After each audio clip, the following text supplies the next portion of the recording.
I am so glad you could join me. Now, this started off with a message from James Hollywell. He wanted me to look at a video of an SR71 pilot claiming to see more than he should be able to see if the Earth was in fact a ball. And I told James after watching the video that I would need the pilot's name and I would need to verify this story simply because in the past I have used other people's information and found it turned out to be false. And I don't want to mislead anybody, folks. So I super double check now before I make any video. And so James went to work and I went to work and he found the pilot name and I went to where he got the article at Aviation Direct Easy Plan. And I said, this story, a real account from a real SR71 pilot or just a spoof? And I got a reply from a pilot, Jeffrey Peterman. He says, real deal, story from SR71 pilot, backseater did all the talking. And so then I just replied, thank you very much, Jeffrey, amazing aircraft. And so now I'm going to play you the part of what the pilot says, and then we're going to analyze his distances and show you that, in fact, the Earth is not a globe. Air Force Major Brian Shul is the pilot of the SR-71 on this day, and his co-pilot is Walter, who is in the back of the plane working all the radio equipment. And so I checked this out on Air and Space to get the pilot's name and to verify the story.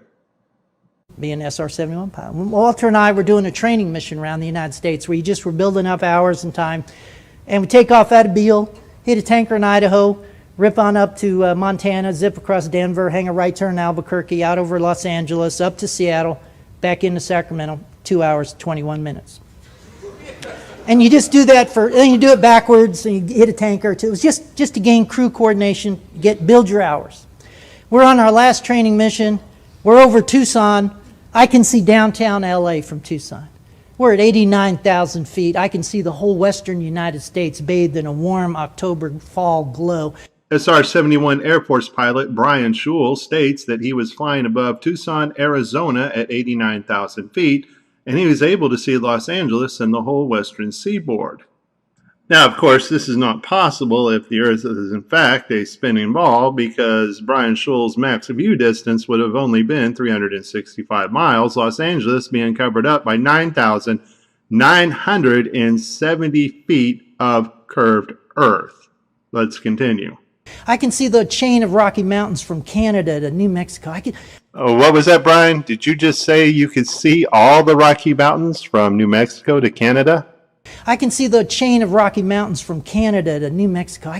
I guess Brian did say that. So, from the tip of New Mexico to the very edge of Canada is 1,150 miles. Now, I'm assuming Brian was still flying over Tucson when he saw the Rocky Mountains, but even if he wasn't and was in the middle of the Rocky Mountains, his max view distance would not allow him to see either New Mexico or Canada, simply because the Earth is supposed to be curved. If Brian was still flying over Tucson, Arizona, and saw the Rockies extend from New Mexico to Canada, that's 77 miles of missing curved Earth. If he was in the center of the Rockies, he still only has a max view at 365 miles at 89,000 feet. Folks, throw your globes in the trash, wipe the tears away. The Earth is flat, proven by the United States Air Force.